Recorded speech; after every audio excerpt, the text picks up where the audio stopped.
Знаеш ли, че има килими, които стават по-хубави с времето, точно като любимите ти дънки? Колкото повече ги използваш, толкова по-приятни стават на допир и толкова по-красиво изглеждат. Говоря за килимите от Юта. Ето няколко неща, които повечето хора не знаят за тях. Първо, какво всъщност е Юта? Това е естествено растително влакно, което се използва от векове заради своята здравина. Затова килимите от Юта имат онази характерна текстура, която веднага прави дома по-топъл и по-интересен. Именно заради тази текстура дизайнерите ги използват навсякъде през 2026-та, от модерни градски апартаменти до летни вили край морето.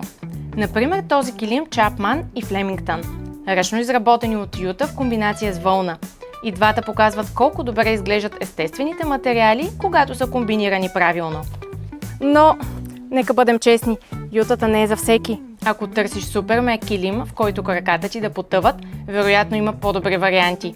Но ако търсиш характер, текстура и естествено усещане, трудно можеш да намериш нещо по-интересно.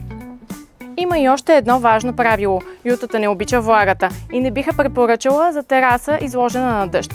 Но за покрита тераса, хол, трапезария или спалня е страхотен избор. Между другото, виждал ли си колко различно могат да изглеждат килимите от Юта? Техниките за изработка на индийски ръчни килими са много, което допринася за различната им визия, текстура и богатство в изработката.